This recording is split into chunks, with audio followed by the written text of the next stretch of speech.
sección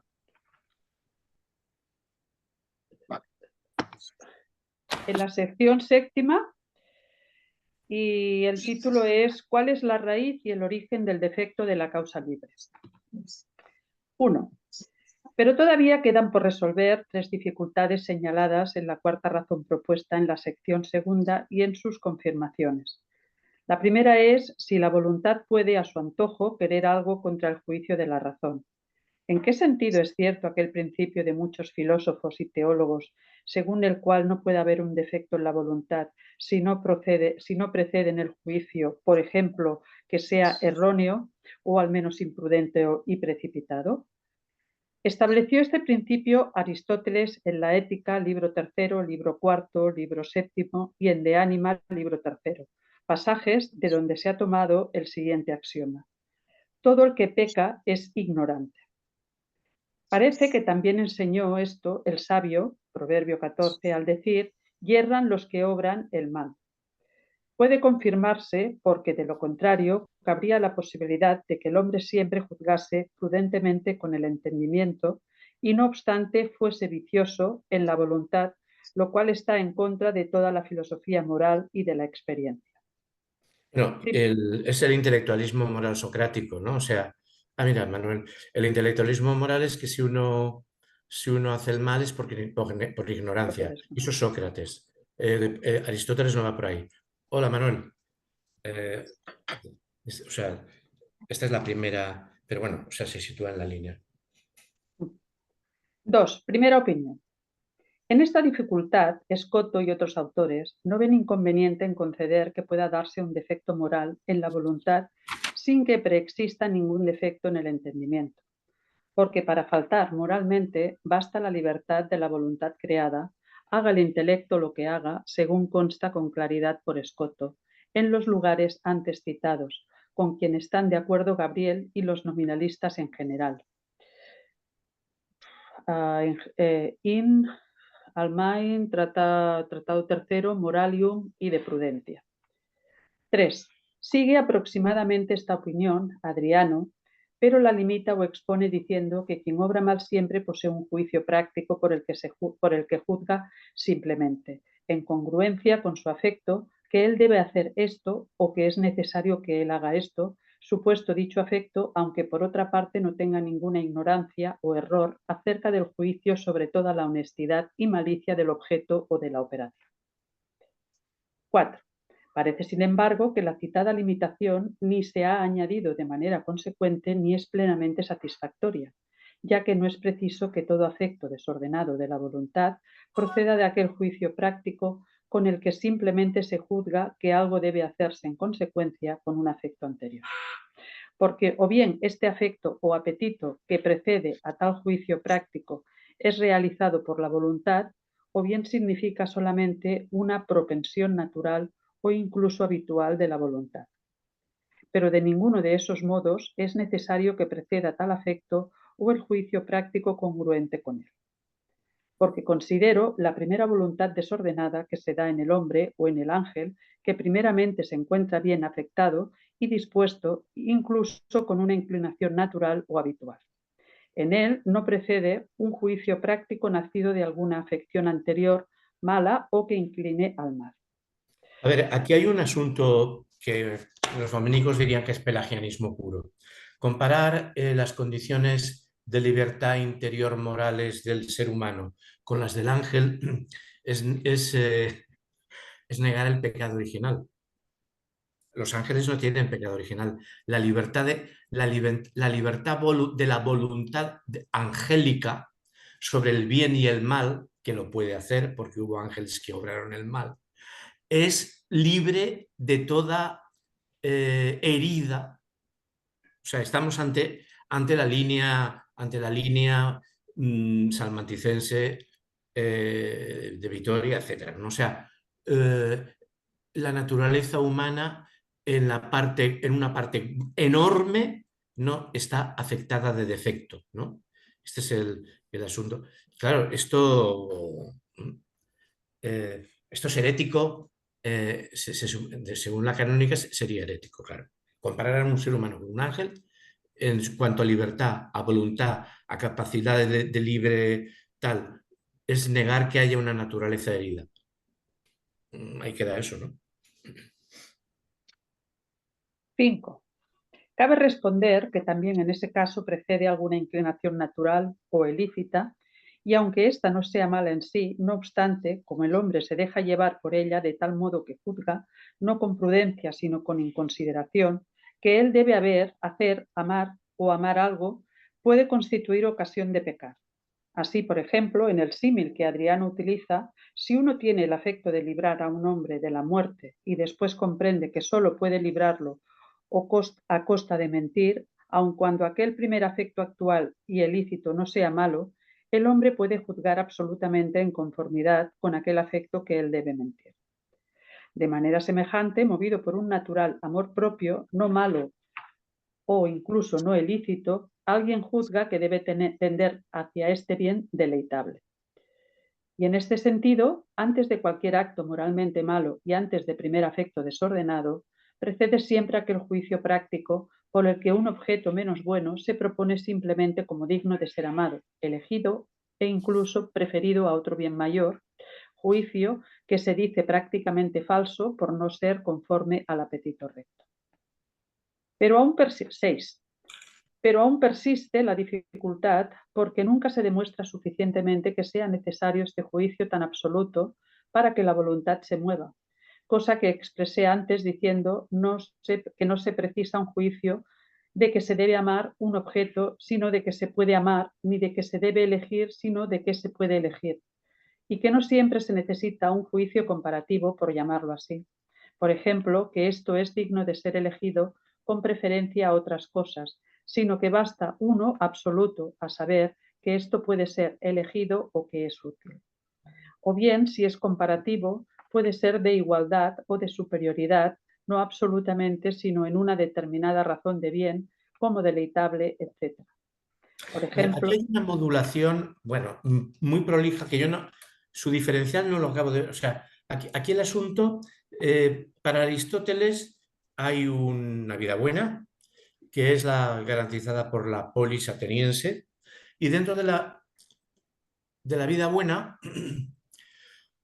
que es la helénica, luego hay distintas formas de vida, gradaciones distintas, donde la mejor es la del estudio. Entonces aquí tenemos, lo que no sé es hacia dónde va aquí, suave, ¿no? O sea, para Aristóteles la vida buena es la que, bueno, prioridad ontológica de la comunidad sobre el individuo, el etos y la eticidad garantizada y las costumbres garantizadas por la comunidad y construidas por la comunidad, pero eso hace que haya vidas buenas. Y esa es los bárbaros no tienen vida buena, y ellos sí, el griego sí. Para Aristóteles, con todo, las vidas buenas pueden ser mejores o peores, pero no pueden ser históricas. Esto es lo que yo creo que va por aquí, que está descubriendo la historicidad de formas de vida. Puede haber en mundos distintos vidas buenas, vidas distintas, formas de vida, culturas materiales, diríamos hoy en día, de vida.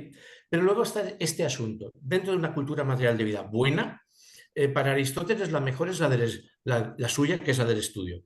El estudio no sería posible sin la polis.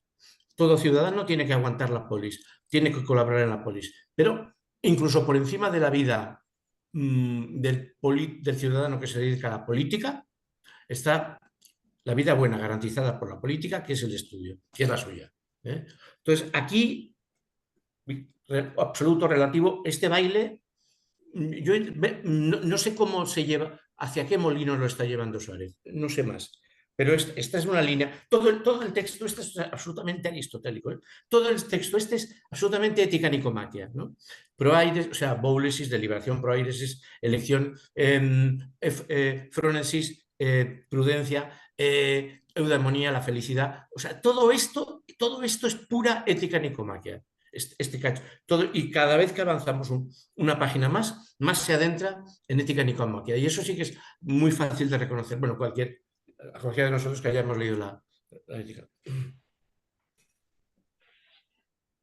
por ejemplo, Si movido por la intención de obtener la salud, alguien delibera acerca de dos medios y juzga que ambos son aptos y útiles, pero que éste es más honesto y aquel más deleitable, y al mismo tiempo juzga en acto que, según la razón o la ley de la virtud, debe preferirse aquel, mientras que, de acuerdo con la inclinación corporal o sensible, debe anteponerse éste, parece que no se requiere ningún otro juicio práctico a fin de que la voluntad elija, a su arbitrio, uno de esos dos medios, porque no puede explicarse la necesidad de otro juicio. En efecto, con las consideraciones indicadas ya queda suficientemente propuesto el objeto y el juicio solo se requiere para que proponga el objeto, como hemos dicho arriba, siguiendo la opinión de Santo Tomás, expresada también y de manera excelente en De Veritate. Bueno, aquí está la salud, el telos, la finalidad. La finalidad de todo ser humano es tener salud. Vale. La, la, las dos, la deliberación, las varias posibilidades que descubrimos por deliberación, boulesis, y la elección de ellas, la proairesis. Podemos elegir entre la más no sé qué. O sea, esto es el esquema aristotélico. El asunto es sobre fines, ¿no? Lo coloco por delante porque no he acabado de pillar a dónde va. Hay indudablemente, para Aristóteles todos los fines están predeterminados. Yo creo que Suárez coloca fines como nos declaró en el apartado 2, en aquel sitio donde dice que Aristóteles y Santo Tomás se equivocan, que hay fines que no están determinados o cuya especificación, dice él, son a determinar. A ver, hay fines para todos los mundos: salvar la vida, ser feliz. Además, la felicidad aristotélica, que es la sensación inherente a la actividad. O sea, que de verdad es la felicidad aristotélica no es como otras felicidades de otras filosofías, que es una cosa bochornosa, ¿no? La casita en Canadá. La felicidad aristotélica. Pero la vida y la felicidad pueden cargarse con distintos contenidos, ¿no? O sea, salvar la vida se puede hacer de muchas formas. Se puede ser pueblo pescador, pueblo, yo qué sé. Y luego habría fines, creo, y esto es lo que no acabo de ver si se defiende en esta... A estos que he dicho la libertad sería de especificación, que dice él, ¿no? Yo, para defender mi vida, puedo ganármela, por poner una forma de defenderla, trabajando. Y de esta manera, de la otra manera. Se especifica, hay una especificación respecto del fin. De la salud, pues lo mismo. De la felicidad, como es la acción y cada cual tiene unas facultades y capacidades, esto ya es una lectura muy, muy, muy moderna, pues el desarrollo de las propias capacidades y el desarrollo activo de las propias capacidades y facultades nos daría la felicidad, el de las propias. Esto ya es Goethe leyendo a Aristóteles. Toda persona puede llegar a la felicidad siempre y cuando desarrolle al máximo sus propias capacidades y facultades. Esto es Goethe leyendo a las máximas y reflexiones de Goethe, leyendo a Aristóteles. Bueno, estas serían, con todo, fines, digamos, para todos naturales que pueden ser especificados. Y yo lo que intuí en la lectura del apartado 2 es que él además decía y pensaba que se podían construir fines distintos en culturas materiales distintas. No sé, esto es lo que aquí no sé si está o no está. Esto es lo que quisiera que intentáramos ver entre todos, porque yo no lo he acabado de ver. 7. Esto puede explicarse todavía más porque el juicio absoluto, esto ha de hacerse, es susceptible de tres sentidos, como advierte Adriano arriba, y conviene tener muy en cuenta para entender todo lo dicho. El primero consiste en indicar solamente la futurición del acto. ¿Cómo puede decimos que Pedro ha de ser elegido para el episcopado? Este sentido es improcedente con respecto a las acciones morales, como resulta claro por sí mismo. El segundo consiste en significar un débito de ley y de honestidad.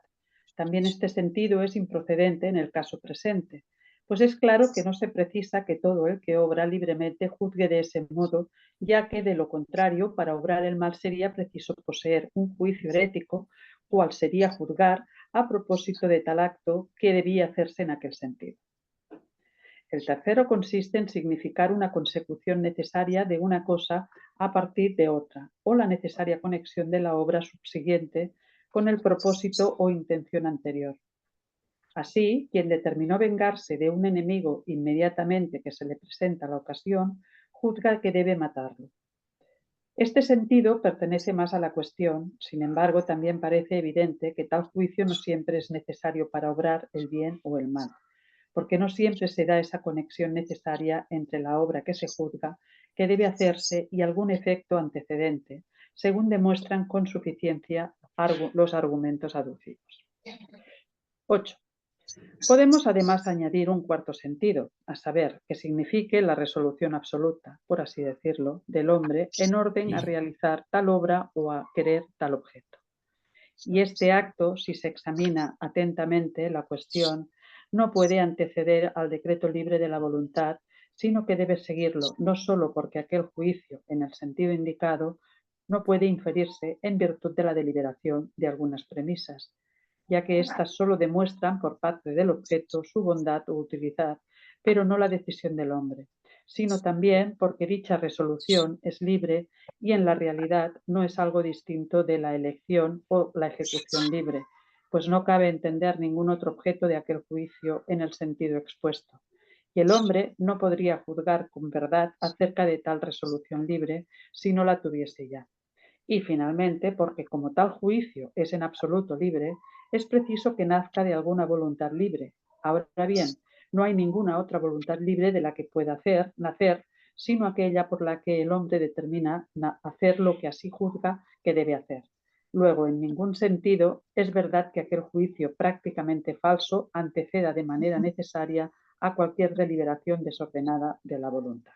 Bueno, la voluntad por encima de cualquier predeterminación del entendimiento, de las pasiones, etcétera, etcétera. Vale. Esto es franciscano. Esta era la tradición franciscana, o sea, adoptada por los jesuitas. O sea, la voluntad. Bueno, esto cuando uno busca, te dicen Ockham, pues, o sea, los franciscanos, ¿eh? Solución de la cuestión. 9. Por eso, en la dificultad propuesta, estimo que debe afirmarse que podemos hablar del juicio, la disposición o el defecto del entendimiento que antecede a la deliberación libre de la voluntad, o bien del que la sigue, al menos en orden de naturaleza. Igualmente puede hablarse ya de una necesidad física y absoluta para que la voluntad pueda obrar, ya de una necesidad moral en conformidad con lo que es moralmente hablando ocurre siempre. 10. Así pues, en primer lugar, no considero absolutamente necesario para obrar el mal voluntariamente que preceda a un defecto de error. Obrar el mal voluntariamente. Sí, para obrar el mal voluntariamente que preceda un defecto de error en el juicio del entendimiento ya especulativo y apráctico. Según creo, prueba esta suficientemente los argumentos aducidos y afirmamos que esto se sigue del principio de que ningún juicio del entendimiento basta de suyo para determinar a la voluntad. Esto es contra Sócrates, o sea, contra el intelectualismo Sócrates, o sea, se comete el mal por ignorancia. Esto vuelve al asunto. Ni puede apoyarse lo contrario en las palabras de Aristóteles, toda vez que él no habla del error sino de la ignorancia. Tampoco en las palabras del sabio, no solo porque no se refiere al error que antecede a la voluntad, sino que puede entenderse del que la sigue, como diré enseguida, ya también porque Adriano expone esas palabras, y no desacertadamente, aplicándolas al error de las costumbres, no al de la inteligencia, de igual manera que se dice que yerra quien se aparta del camino recto, aun cuando no tenga un juicio falso en su entendimiento. 11. Algún defecto del entendimiento precede moralmente al defecto de la voluntad.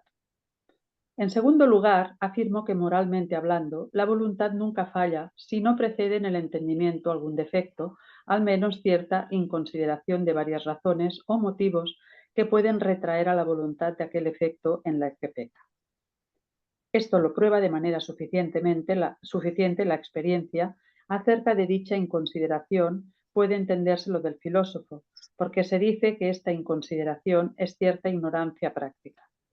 Más aún, con referencia a ella interpreta Santo Tomás las palabras del sabio, porque el juicio sobre lo que se debe hacer o apetecer proferido absolutamente con tal inconsideración es un error práctico por ser un acto imprudente y de suyo disconforme con el apetito recto. Ahora bien, no comprendo que sea necesario, incluso moralmente y según los acontecimientos ordinarios, que ese juicio, o sea, formalmente comparativo en el sentido de que esto debe elegirse con preferencia a lo otro, o verse formalmente sobre un objeto en cuanto debe armarse o hacerse de manera absoluta en alguno de los sentidos arriba establecidos, porque contra esto tienen suficiente validez los argumentos antes sentados. En cambio, entiendo que moral y ordinariamente interviene un juicio con el que se juzga de manera absoluta que este objeto o esta obra es aquí y ahora conveniente por deleite u honor o por otra razón semejante y digno o suficiente para ser apetecido aquí y ahora. Efectivamente, este juicio basta para que la voluntad pueda moverse, como se ha demostrado con amplitud y expondré más abajo en la disputación de la causa final. Pero frecuentemente se tiene tal juicio de ese modo absoluto y simple, porque de ordinario no se tienen al mismo tiempo varios juicios, ni se comparan varios objetos entre sí, ni varias razones de bondad y de maldad pertenecientes a un mismo objeto. Es más, aun cuando en alguna ocasión anteceda esta comparación, en el momento en que el hombre quiere libremente un objeto malo, por lo regular aparta los ojos de su mente de otras razones y atiende a aquella que mueve su voluntad a tal acto, y de este modo concibe el juicio antedicho. Claro, aquí hay un asunto aristotélico. O sea, si la voluntad es libre, bueno, pero entonces, ¿cómo interviene el entendimiento? Pero para Aristóteles, bueno, uno puede querer hacer siempre el bien o no. Pero la acción, la acción, a ver, o sea, eso de aquí y ahora, aquí y ahora. Aristóteles, para entender, era leninista.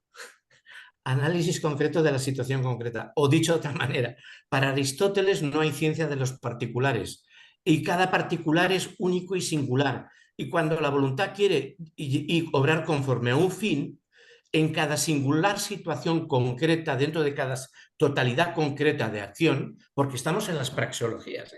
Aristóteles es el que inventa la praxeología. Bueno, no. Tiene que hacer el esfuerzo de comprender cómo actuar. Por lo tanto, el entendimiento ahí toma relieve, ¿no? Este es el problema que se plantea en Aristóteles, ¿no? O sea, tú puedes creer en una cosa, por ejemplo, salvar tu salud, pero, o sea, una cosa no moral en el sentido moralidad, pero en cada situación has de estar buscando respecto de cada situación en la que te encuentras, habrás de operar para hacerlo, y cada situación en que te encuentras es distinta de la anterior, porque es una totalidad irrepetible. Y entonces el entendimiento, el discernimiento intelectivo toma peso. Y este es el asunto que hay aquí. Para Aristóteles, la guía de la actividad, con todo, para Aristóteles la guía de la actividad se llama phronesis, traducido por Cicerón prudencia, y es una capacidad aprendida por experiencia de saber que nosotros queremos una cosa pero nos encontramos constantemente ante situaciones singulares, porque ninguna situación es igual a la siguiente, ni a la anterior ni a la de al lado. Entonces, claro, eso obliga a análisis, ¿no? Pero es un análisis muy particular, porque no hay ciencia de los particulares. Es más, la prudencia es... Nosotros solo tenemos algunas virtudes de ese tipo, el tacto. Decimos, esta persona tiene mucho tacto. Tú dices, ¿dónde hay una academia que expliquen cómo se tiene tacto? Y te dirán, mira, yo te explico lo que es tacto. Pero no hay ninguna academia que te pueda explicar cómo se aplica el tacto. Hay academias que te pueden explicar cómo se aplica el 2πr longitud de la circunferencia, pero el tacto, no. Es una... Bueno, pues es estas cosas de las que está hablando aquí. Mm, y se hace, bueno, se hace espeso, ¿eh? Se hace espeso. Y esto es suficiente para que tal juicio se considere prácticamente erróneo, ya que incluye virtualmente la comparación y preferencia de aquel objeto con respecto a otros y, por consiguiente, incluye una disconformidad con el apetito recto. 12. El juicio práctico sigue el acto libre de la voluntad. Pero añado, en tercer lugar, que es probable que del consentimiento libre de la voluntad acerca de las cosas que hay que hacer se siga necesariamente en el entendimiento aquel juicio práctico sobre esas mismas cosas por el que se juzga en absoluto que esto debe hacerse en los sentidos tercero y cuarto arriba explicados. Y si esto es cierto, por razón de tal juicio, puede decirse con verdad que yerran siempre, incluso intelectualmente, quienes obran el mal, mas no con un error especulativo, sino práctico, ni tampoco con un error que anteceda al consentimiento libre de la voluntad, sino que se siga de él. Se objetará si tal juicio no antecede en manera alguna al consentimiento libre. Entonces no se pone para que represente al objeto ante la voluntad ni para que introduzca a ésta al consentimiento. En ese caso, ¿para qué es necesario tal acto? Se responde que parece necesario, en primer lugar, por la natural simpatía y armonía de estas potencias, que fue necesaria para que el hombre pueda realizar mejor lo que determina hacer. Además, porque con anterioridad temporal o natural a su consentimiento, el hombre no sabe que va a consentir, y por ello es precisa que inmediatamente que consiente sepa y se notifique a sí mismo, por decirlo de este modo, o promulgue su consentimiento, pero esto se lleva a cabo mediante aquel juicio. 13. Y de aquí resulta, además, que si aquel consentimiento libre versa sobre alguna cosa que ha de hacerse y por tanto debe ponerse en práctica mediante alguna acción, enseguida el entendimiento juzga de manera totalmente práctica que eso debe hacerse. Este es el imperio que Santo Tomás pone en el entendimiento después de la elección eficaz de la voluntad. En cambio, si el consentimiento de la voluntad procede por simple amor o deleite sin ordenarse a la realización de otra acción, entonces no se sigue en el entendimiento un juicio de que deba hacerse alguna cosa, el cual sirva para poder impulsar a la operación, aunque se sigue un juicio acerca de tal consentimiento en cuanto prestado ya y puede llamarse como una cierta ciencia de aprobación por la que el hombre, en virtud de libre consentimiento malo, como aprobando ese consentimiento, juzga prácticamente que él debe amar aquello. Por eso, no puede llamarse imperio con respecto a tal consentimiento de la voluntad, porque el imperio, en cuanto tal se refiere al acto subsiguiente, en efecto, no se impera lo que ya se ha hecho, sino lo que debe hacerse, como observa con acierto Santo Tomás. Lo dicho parece suficiente acerca de aquella primera dificultad según requiere la presente ocasión. Consúltese Santo Tomás. Y en el mismo lugar el ferrariense a propósito de la tercera razón. Sección octava. ¿Para qué actos existe indiferencia en la causa libre? Sin pregunta, perdón. 1. La segunda dificultad, señalada más arriba, era cómo se llama a la voluntad potencial formalmente libre, siendo así que en sus principales actos aparece no libre. En esa dificultad se insinúan dos cuestiones. Una, si la voluntad puede realizar unos actos libremente y otros por necesidad. Otra, si puede ambas cosas, ¿cuáles son los actos que ejerce libremente y cuáles los que ejerce necesariamente? Primer punto sobre el doble modo de obrar de la voluntad. 2. Sobre la primera parte puede aducirse aquí la opinión de Scotto, lugares en los que afirma que una potencia solo puede tener un modo de obrar. Por eso, como la voluntad es por naturaleza libre en su obrar, no puede tener otro modo de operar en sus actos. Y así concluye que la voluntad realiza libremente todos sus actos, hasta el punto de sostener que incluso Dios se ama a sí mismo libremente y que el Padre y el Hijo producen libremente, por la misma razón, al Espíritu Santo. Pero en esto no puede hacer discusión entre los católicos, a no ser que se dé equivocidad en el término libertad. Por tanto, Scotto, en el lugar citado, no entiende lo libre en cuanto se opone a lo necesario, sino en cuanto se opone a lo coaccionado o no voluntario. Porque allí declara expresamente, y no hubiera podido negarlo sin herejía, que la procesión del Espíritu Santo es totalmente necesaria, de suerte que implica contradicción el que no se ve, o el que Dios no se ame. Pretenden, pero, que la necesidad no contradice a la libertad, sino que más bien la consolida y perfecciona. Y a la inversa, que el modo de obrar naturalmente repugna a la voluntad, ya que lo libre y lo natural son modos de obrar no solo diversos, sino también opuestos. 3. Sin embargo, todo el razonamiento de Scotto se funda en una equivocidad de términos, porque claramente entiende lo libre en sentido de lo voluntario perfecto, que sigue al conocimiento intelectual y sin discusión a veces admite necesidad.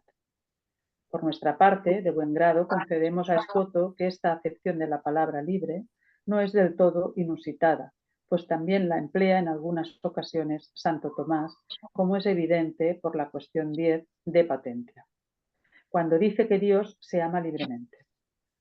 Nosotros, empero, según observamos en la sección 2, no entendemos libre en ese sentido, sino en cuanto añade algo a voluntario, ya que el filósofo lo distingue de esto en la ética. Pero no se distingue con respecto a la voluntad humana, a no ser que lo libre excluya la necesidad de obrar, como enseñaron los demás teólogos. Y Alejandro de Hals, miembro de 3 a 5 y Santo Tomás de Malo, y consta suficientemente los argumentos con que hemos demostrado que estamos libres de la necesidad de obrar. 4. La misma voluntad puede amar unas cosas libremente. A ver, y aquí otras. estamos ante los límites ontológicos. Si el ser humano, Dios no puede ser libre de amarse a sí mismo, bueno, aplicado a nosotros. Nosotros no podemos decidir no obrar, porque el ser humano es un ser práctico. O sea, esto, el pensamiento griego en general, ¿no? La polis está donde están los ciudadanos. La polis es la comunidad de los ciudadanos y se sostiene por la actividad organizada entre ellos que produce su mundo. O sea, es el pensamiento, no es solamente el aristotélico, Tucídides, ¿no? El pensamiento, bueno, y el mismo Platón sí, cuando habla un poco de... Pero para los griegos el mundo está producido por la acción humana, por la acción, ¿no? Por la acción humana, claro, por la acción humana. El mundo está producido por el logos, porque el logos es discurso inseparable de acción. El logos es la palabra que dirige la acción. Por eso un determinado filósofo judío alejandrino dice que Dios es logos, ¿no? El principio es el verbo. Porque para un griego la palabra es inseparable de la acción. O sea, es más, esto es lenguaje de asamblea. Alguien dice logos y es discurrir y por eso le llaman, pues es que claro, es que estas categorías son praxeológicas. Por eso, al rendir cuentas, al rendir cuentas se le llama logo ondidonai. Da razón del logos, da razón de lo que tú propusiste en la asamblea y de los resultados que se obtuvieron por lo que tú propusiste. O sea, entonces, todo esto es praxeología. Nosotros no podemos ir por detrás de la praxis. Entonces, somos obligados. La praxis indica que el mundo lo hacemos nosotros conforme a nuestra voluntad de hacer, porque el mundo no está casi, o sea, es la práctica de la comunidad, prioridad ontológica de la comunidad sobre el individuo, la que genera el buen vivir y es superior a la familia, o sea, dice, anterior a la familia y a la aldea, aunque sabemos que surge después de la aldea, pero es anterior, o sea, la praxis generada por la comunidad es lo que permite el buen vivir. El buen vivir, por lo tanto, es creado voluntariamente por nosotros, por nuestra acción dirigida voluntariamente, pero no podemos dejar de hacer, porque nuestra ontología es el hacer. Este es el debate. O sea, no somos libres de dejar de hacer, porque desapareceríamos como comunidad, nos moriríamos de hambre, pero el asunto es que el hacer es una energía puesta en obra a la que hay que darle contenido. Entonces, esto es el debate de lo que está aquí. Nosotros somos libres de lo que queremos hacer, nosotros no somos libres para dejar de hacer, porque dejaríamos de existir. Este es el debate ontológico que hay aquí. Entonces, nuestra voluntad se pone en obra en el momento en que nos ponemos a hacer. Nuestra voluntad no puede existir antes del hacer, ni puede, porque además no somos libres de dejar de hacer, salvo que queramos suicidarnos como personas, como comunidad, etcétera, etcétera. Este es un... En fin, esto es lo que... Esta es la forma de entender el mundo de los griegos, ¿no? De los griegos. Que es la cosa más... A mí nunca sentí una extrañeza. Bueno, luego es fantástico, ¿no? Semejante a la lectura de los griegos, como los leí después de haber leído a Gramsci, ¿eh? O sea, uno tiene sus... con Gramsci me ocurría lo mismo. Pensaba, este Gramsci tiene ojos de perro de caza, solo ve lo que se mueve. Pues estos griegos solo existe lo que se hace, el hacerse. Es esto, ¿no? Este es el asunto, ¿no? 4. La misma voluntad puede amar unas cosas libremente y otras de manera necesaria. Así pues, suponiendo este sentido verdadero, en el caso presente debe decirse que no hay contradicción en que una misma voluntad quiera unas cosas libremente y otras de manera no libre sino necesaria. Se patentiza por inducción, ya que la voluntad divina ama al mismo Dios necesariamente y a las demás cosas no por necesidad, sino con libertad.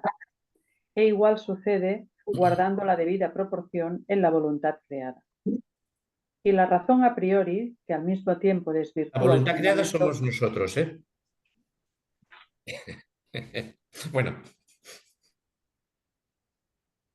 Y la razón a priori, que al mismo tiempo desvirtúa el fundamento de Escoto, si se aplica contra él, consiste en que esas dos cosas no entrañan oposición, ya que no están referidas a lo mismo.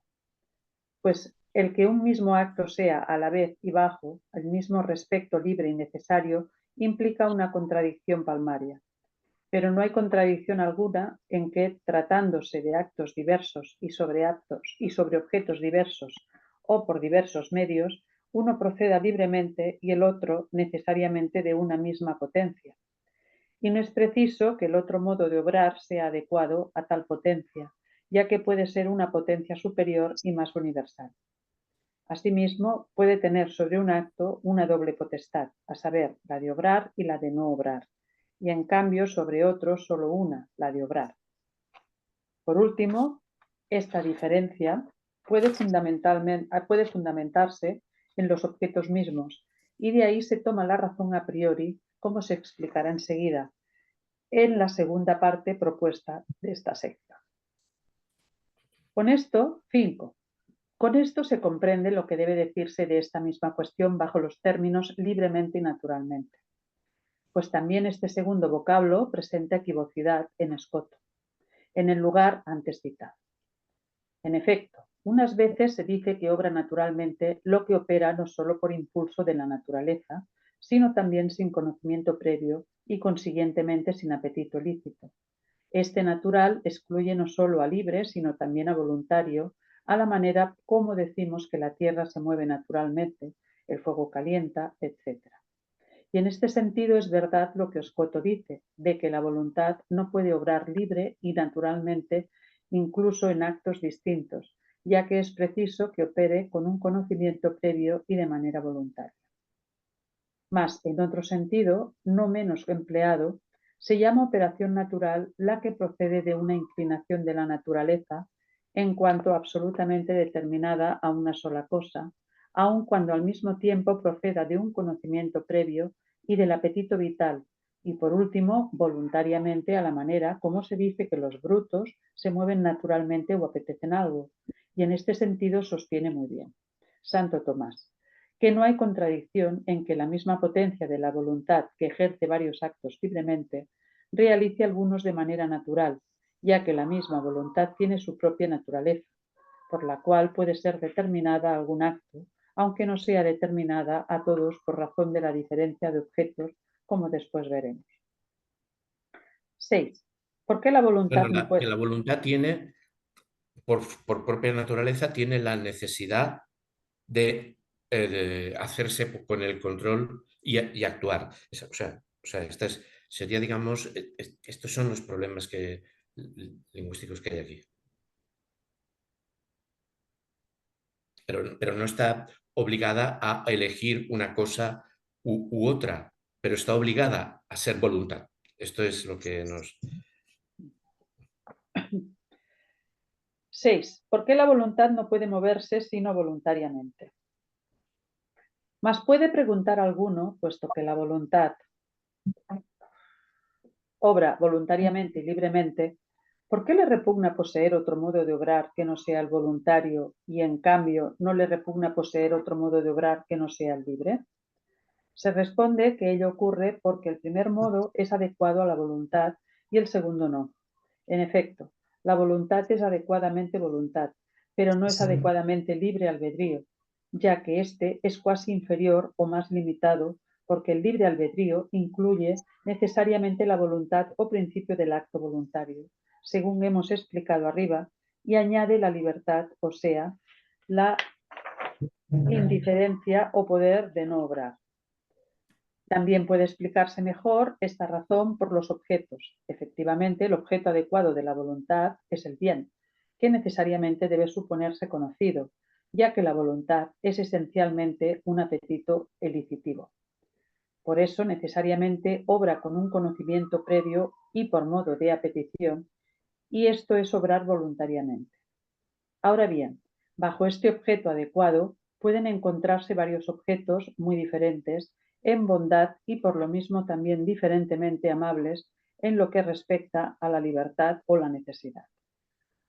Finalmente, que el acto realizado por el apetito sea voluntario consiste en un modo positivo de ese acto, de tal manera intrínseco que no se distingue del acto, por lo que es inseparable de él, pero la libertad del acto solo añade una denominación tomada de la potencia, en cuanto tiene capacidad de no realizarlo o de suspenderlo, y esa denominación puede no convenir al acto si la voluntad no tiene tal potestad sobre él. Bueno, Segundo yo punto. creo que sigue en la tecla, ¿no? La voluntad no puede no existir. La voluntad, una vez existe, no puede, por definición, es el acto deliberado de decidir lo que queremos hacer. Eh, eh, no puede, por lo tanto, está obligada a deliberar y decidir o a suspenderse, pero en acto de suspensión, no quiero hacer nada. Por lo tanto, no se puede, es por naturaleza, está determinado que exista. Las decisiones de la voluntad, sin embargo, son totalmente libres. Este es el tinglado que hay aquí. Y el libre albedrío es una subsunción del acto de la voluntad. O sea, porque el libre albedrío es la decisión libre de poder optar en un sentido, en otro sentido o en ninguno. Y por lo tanto está subsumido bajo la existencia previa de la voluntad. ¿No? Dices, toma, pues bueno, aquí nos lo acaba de soltar, ¿no? Bueno, en la 408, no en la 9. Segundo punto. ¿A qué objetos es movida necesariamente la voluntad? 7. A propósito de la segunda parte, podrían tratarse varias cuestiones sobre los actos necesarios de la voluntad, ya en la vida presente, ya en la futura, pero esas cuestiones tienen sus lugares propios, bien en la psicología, bien en la teología,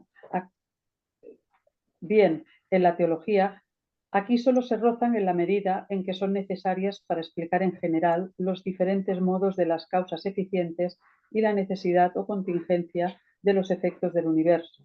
Es una de las tantas veces en que él echa fuera del texto la teología. Esta cuestión puede ser tratada aquí, pero nosotros no hacemos teología. Esto va por otro lado. La teología es maravillosa. Bueno, él ha hecho teología, ¿no? Libros de teología los tiene hechos, pero esto no es un libro de teología. Eso lo va punteando, ¿no? Esto es filosofía.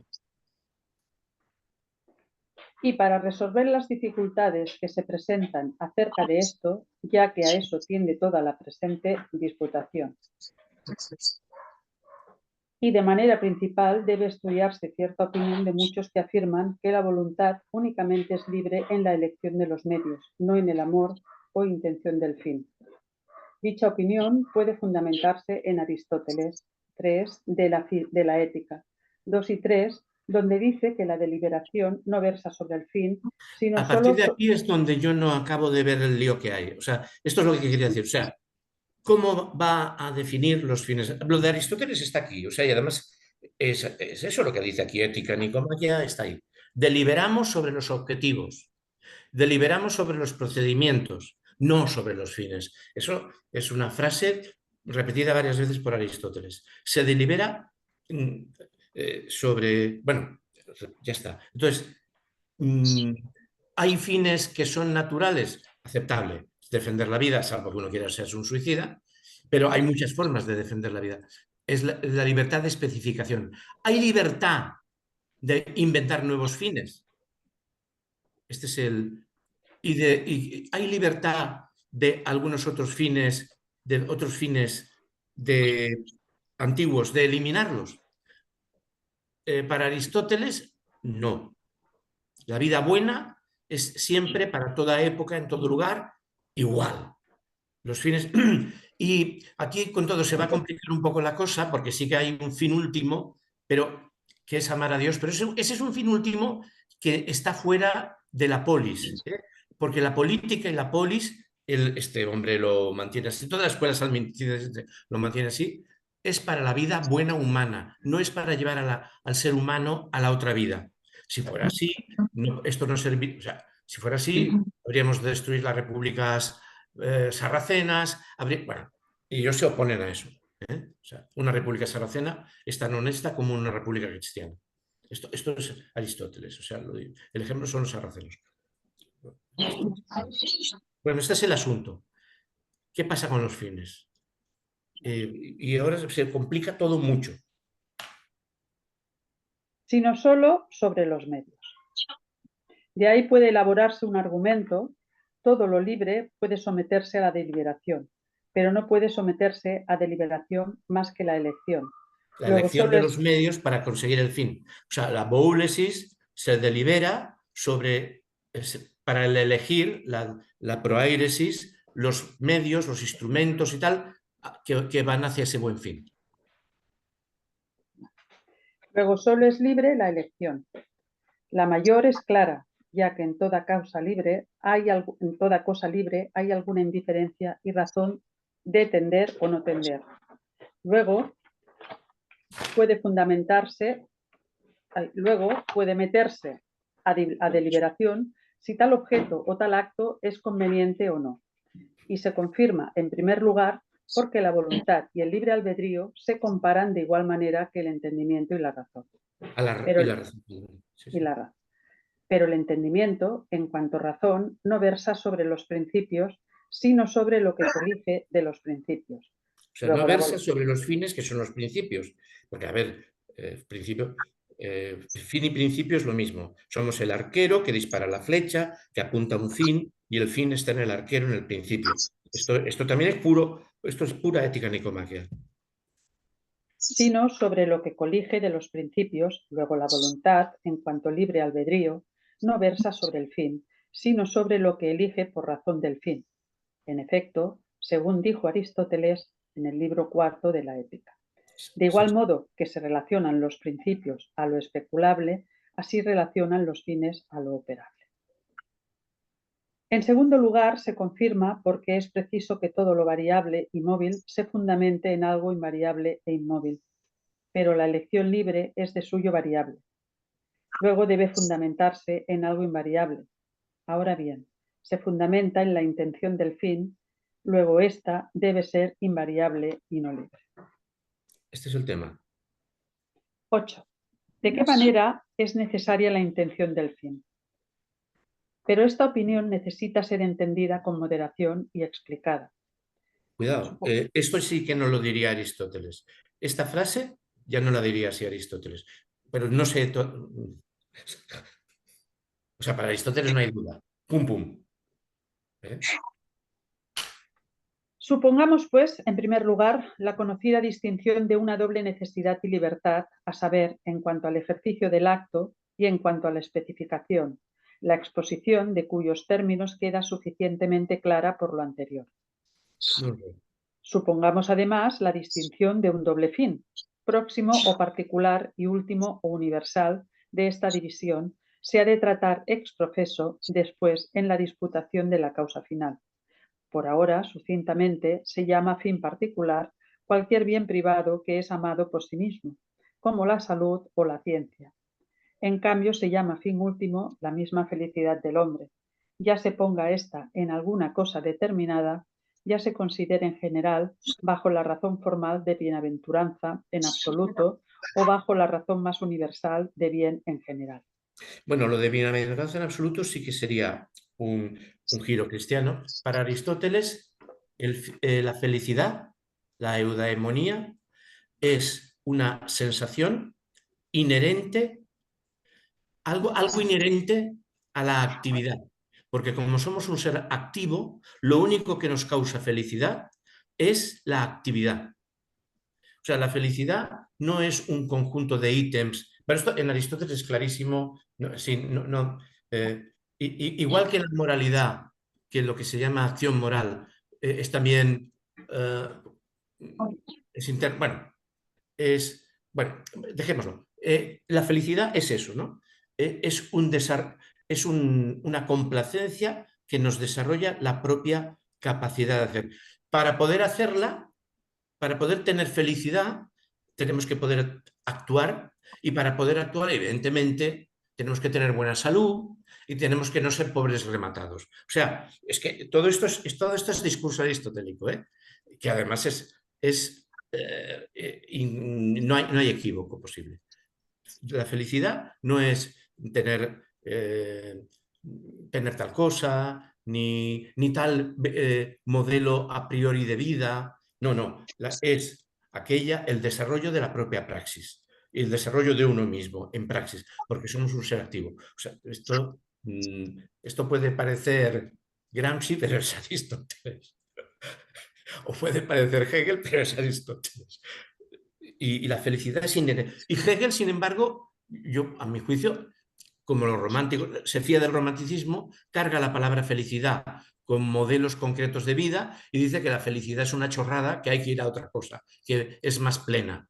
Aristóteles dice que la felicidad consiste en la complacencia que tenemos nosotros mismos al estar en praxis, autodesarrollarnos en el hacer.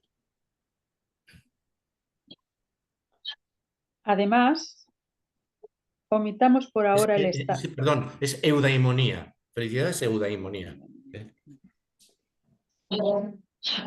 Además, Omitamos por ahora el estado de la vida futura y en especial de la felicidad sobrenatural ya conseguida, cuya consideración no incumbe al metafísico.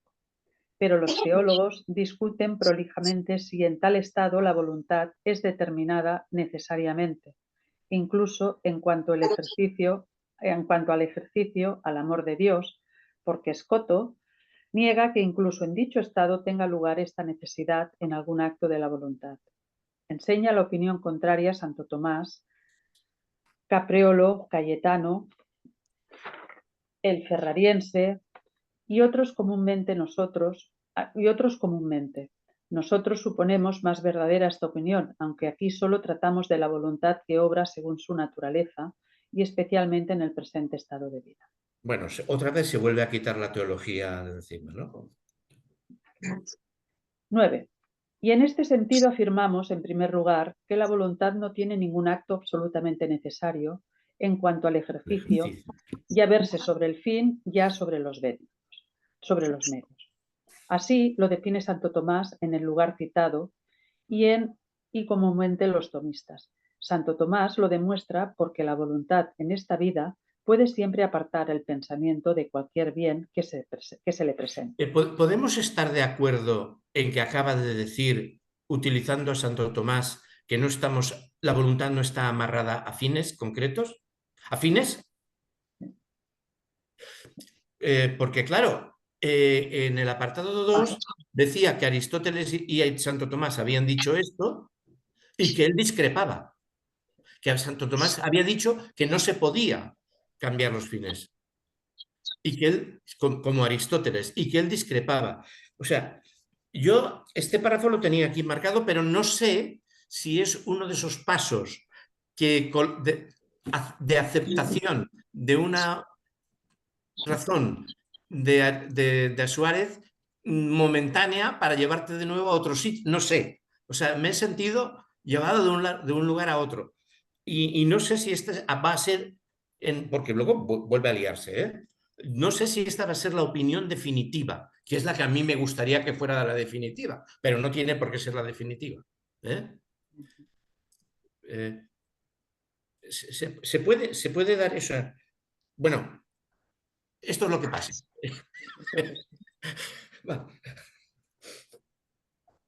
Parece que esta razón no es universal o universalmente verdadera y por lo tanto que tampoco prueba suficientemente la afirmación porque el primer pensamiento del hombre es meramente natural y el hombre no puede apartarlo. Luego no siempre depende de la voluntad del hombre apartar el pensamiento. Señaló esta dificultad Cayetano en aquel artículo y concede que el primer pensamiento no está sometido al poder de la voluntad y de manera semejante concede que el primer amor o el primer acto de la voluntad es necesario en cuanto al ejercicio, como enseñó. Y no piensa que esto vaya en contra de Santo Tomás en el primer pasaje, porque Santo Tomás dice, no niega absolutamente que la voluntad tenga algún acto necesario en cuanto al ejercicio, sino que niega que la voluntad sufra esa necesidad de parte del objeto, lo cual es cierto porque solo proviene de la natural condición y propensión de la misma voluntad. Y de modo parecido afirma que la voluntad, en cuanto depende de la fuerza del objeto, puede apartar cualquier pensamiento y que esto es lo único que afirma Santo Tomás, a lo cual no contradice el que alguna vez, por una determinada disposición o por otra causa, no pueda apartar tal pensamiento. 10. Pero yo considero, en primer lugar, que esa interpretación es contraria a Santo Tomás y a la verdad. Lo primero es evidente, porque Santo Tomás niega absolutamente la necesidad de nuestra voluntad en cuanto al ejercicio fuera de la visión beatífica y no habla solo por parte del objeto, sino en absoluto de la voluntad misma. O sea, una vez nosotros hubiéramos muerto y estuviéramos en presencia de Dios, la visión beatífica de Dios nos impediría querer alejarnos de la contemplación. Pero en esta otra vida, la voluntad va por otro camino. Este es el... Lo segundo es claro, porque así como la voluntad no tiene ningún acto sin que concurra el objeto en su orden, así tampoco sufre ninguna necesidad en su acto. Me refiero a una necesidad intrínseca y connatural, que no sea causada por el objeto en su orden. a saber, en razón de causa final, que la invita y mueve metafóricamente. Perdona, ¿en qué página estamos? Perdonad. En la 412. Vale, ahora lo he encontrado. Por eso, también en el estado de bienaventuranza, Dios, visto claramente, mueve la voluntad de tal manera que la determina necesariamente a una sola cosa en razón de objeto y de último fin. Porque también esa necesidad es intrínseca y connatural a la voluntad en cuanto informada por la caridad. Y eso no está en contradicción con Santo Tomás en otro lugar, puesto que allí habla de la voluntad del hombre itinerante que El tiene hombre a en la la... vida, el hombre, el homo viator, el hombre en la vida, o sea, ¿eh? En la vida real, en la vida la vida. antes de la muerte y en la homo viator, homo itinerante, homo viator. Que tiende a la bienaventuranza, antes bien, esta doctrina está tomada del mismo Santo Tomás, con su solución, porque el argumento era que el objeto se compara a la voluntad como el motor al móvil, pero el movimiento se sigue necesariamente en el móvil a partir del motor. Y responde que el motor causa necesariamente el movimiento en el móvil cuando el poder del motor excede al móvil, de tal manera que toda su posibilidad queda sometida al motor.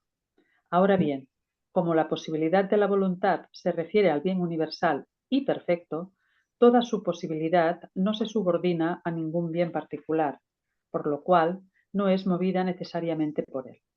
Esto es lo que nos contaba más veces Uri Camacho. Rompe el principio de causalidad de la física aristotélica. Motor, movido, causa, efecto, las cadenas de causalidad. Aquí está rompiendo las cadenas de causalidad, que serían servo-arbitrio, digamos, ¿no?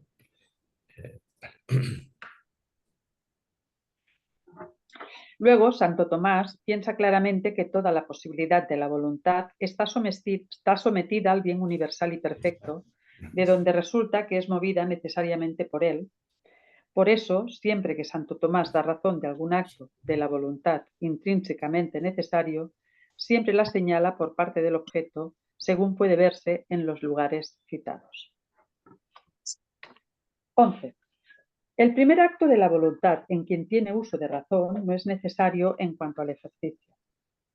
Por esto considero, además, que es falso lo que Cayetano dice de que el primer acto de la voluntad en el hombre que ya tiene uso de razón es necesario en cuanto al ejercicio, aunque opinen lo mismo a este propósito otros tomistas, como el ferrariense, y más claramente, y Capriolo, al cual añade también que ese acto no procede activamente de la voluntad, sino pasivamente, lo cual es improbable, según indicamos arriba, tratando de la causa eficiente. Y de manera semejante, es falso que sea absolutamente necesario, como enseñaron con cierto escoto en su Quod y Enrique, y lo mismo piensa Conrado y otros expositores en el mismo lugar.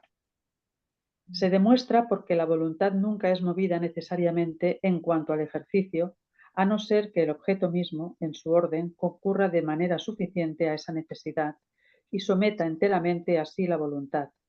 Pero el objeto que se propone en el primer pensamiento no es de esa clase, pues muchas veces es algún bien particular y deficiente.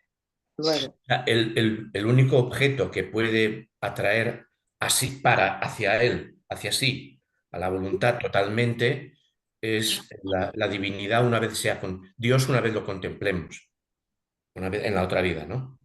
Aquí ahora no. además de no ser así, la primera abolición del ángel hubiera sido necesaria en cuanto al ejercicio y consiguientemente no hubiera habido en ella ningún mérito, lo cual es ajeno a la doctrina común de los teólogos, sobre todo en la escuela de Santo Tomás. Por otra parte, si O el sea, el fundamento... asunto vuelve a ser que primero nos comparamos con los ángeles y segundo, incluso los ángeles tuvieron libertad de optar en presencia de Dios. Es una de esas cosas que es coger, o sea, cogerá latas para ir afirmando,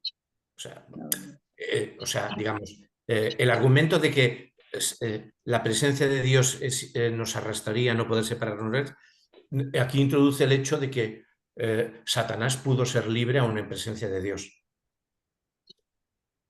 Toma, o sea, está trabajando el concepto de libertad de la voluntad. Bueno, ahí lo deja, ¿no?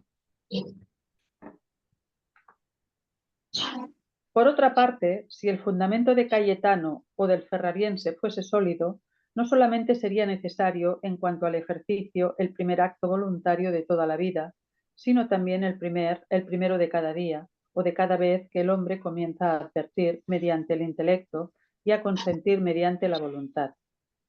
Pero el consiguiente es abiertamente falso y contrario a la experiencia. La consecuencia es patente, porque también el primer pensamiento de cada día es natural y el primer acto de la voluntad procede de ella sola, que por su eficacia tiende al objeto. Pero ninguna de las dos razones tiene valor alguno, pues aunque el pensamiento sea natural, puede aplicar un objeto que no mueva necesariamente, y aunque la voluntad sola produzca ese acto, puede realizarlo libremente, ya que por su misma entidad posee cierta virtud eminente para ejercer dicho acto y una inclinación natural a él, y al mismo tiempo tiene potestad para frenarlo y suspenderlo. 12. El primer acto de la voluntad del hombre que usa de la razón, por vez primera, no es necesario en cuanto a la especificación. Por eso añado, además, que al primer acto no solo no es necesario en cuanto al ejercicio, sino ni siquiera en cuanto a la especificación. Se aprueba por una razón proporcional, puede en efecto suceder que el objeto aplicado por el primer pensamiento no baste para inferir necesidad incluso en cuanto a la especificación, porque puede ocurrir que no sea la felicidad o el bien en general, sino algún bien particular más próximo a los sentidos como la salud o algún placer.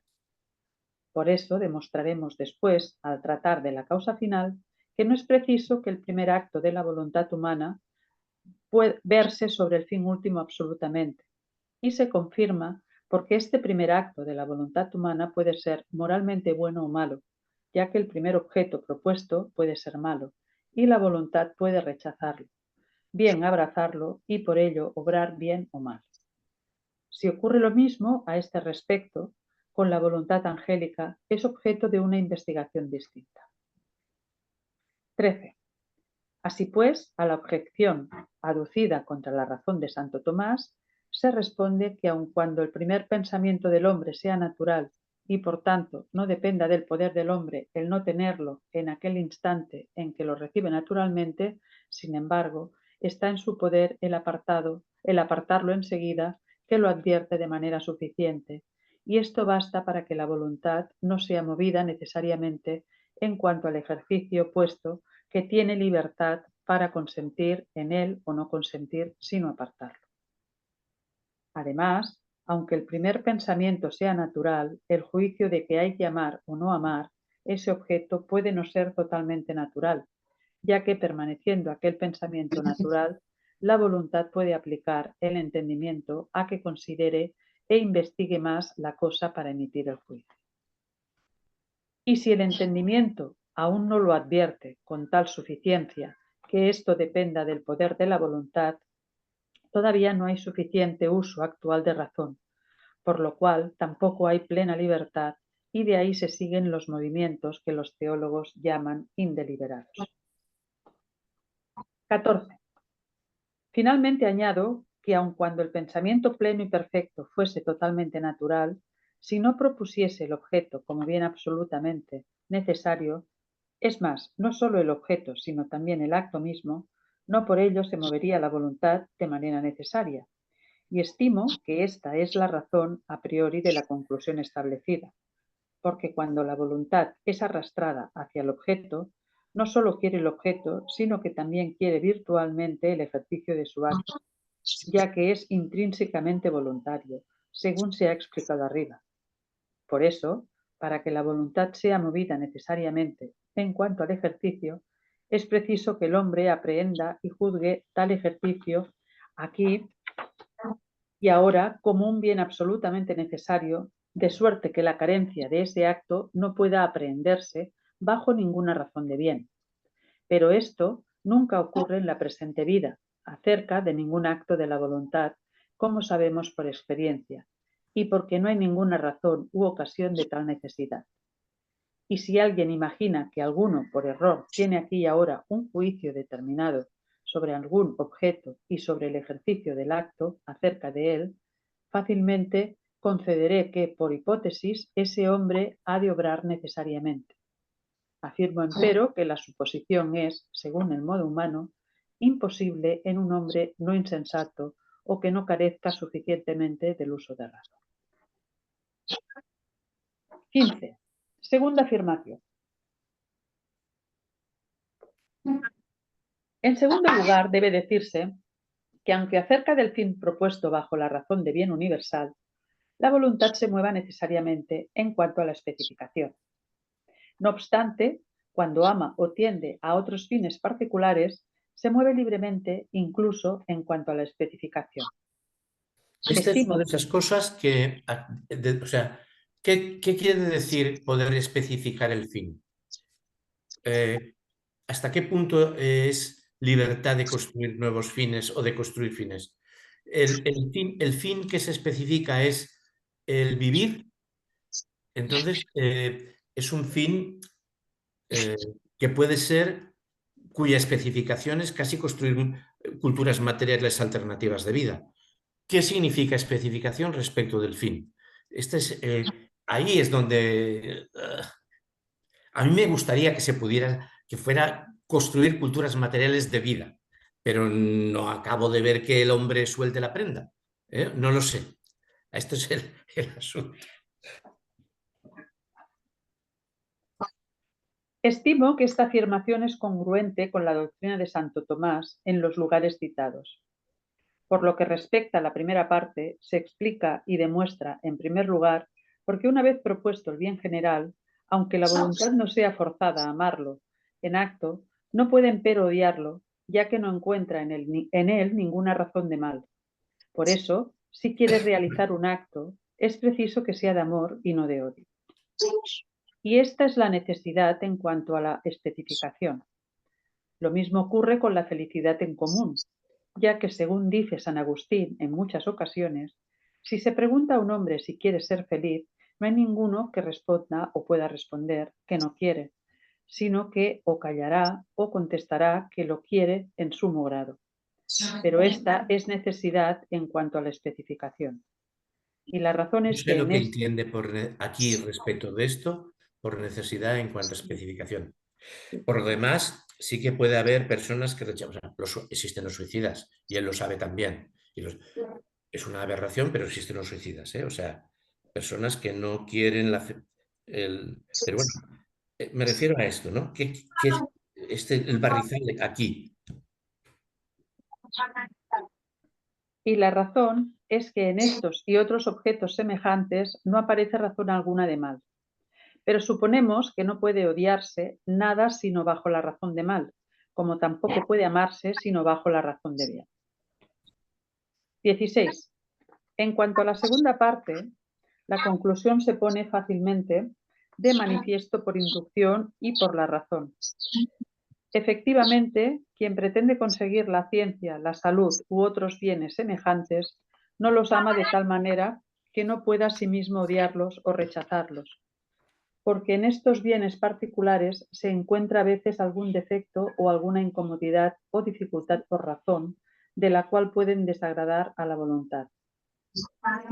Más todavía, desde este punto de vista, es también libre el amor del mismo Dios, no solo en cuanto al ejercicio, sino incluso en cuanto a la especificación, ya que, aun cuando Dios en sí mismo sea el bien universal, sin embargo, puede aprehenderse por modo de algún bien particular y puede aprehenderse en él alguna razón del mal o inconveniencia, al menos en orden a sus efectos, y mucho más después de descubrir y mucho más puede descubrirse esta incomodidad o dificultad en la intención o amor del mismo Dios, por lo cual fácilmente puede ser rechazado por la voluntad y alguna vez hasta puede ser odiado el mismo Dios. 17. Objeción tomada de Santo Tomás. Pero objetará alguno apoyándose en Santo Tomás, el cual dice que el hombre apetece naturalmente por su voluntad algunos bienes particulares, como el conocimiento de la verdad, al existir, el vivir y otros semejantes. Mas la petición natural implica necesidad, al menos en cuanto a la especificación. Por eso, en el mismo pasaje, declara que en semejante a petición, la voluntad obra por modo de naturaleza, pero cuando la voluntad... tengo un ruido... Hay un ruido que... Es que me desconcentra mucho.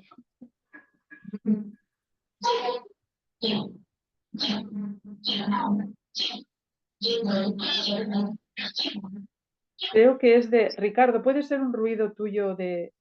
¿Se oye un fondo? Porque No, no. Pues se enciende tu... Como no sea de la calle, pero porque tengo una ventana más o menos abierta, pero no veo Silencia tu qué ruido micrófono. puede haber aquí. A ver. No sé, Como pero no sé se el que oye... tenga yo dentro, Sí, silencia tu micrófono por si acaso.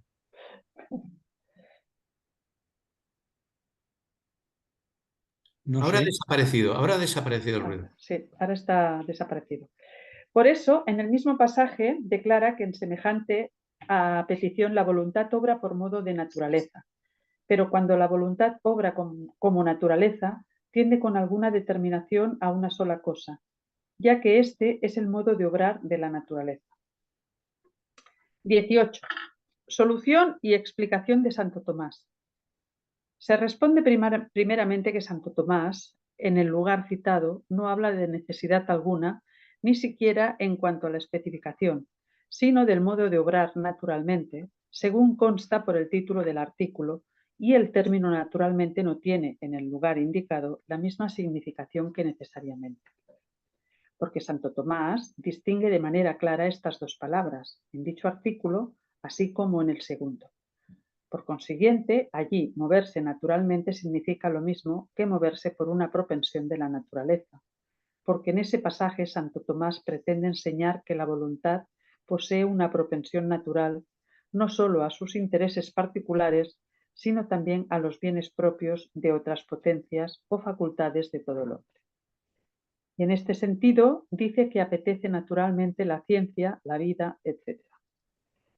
Sin embargo, con esta inclinación natural es compatible la libertad en cuanto a la especificación en el apetito ilícito de estos bienes, porque según decía arriba, la voluntad tiene poder ya para suspender el acto al que se inclina, ya para realizar el contrario, cuando en el objeto puede haber alguna razón distinta en la que pueda fundamentarse tal acto.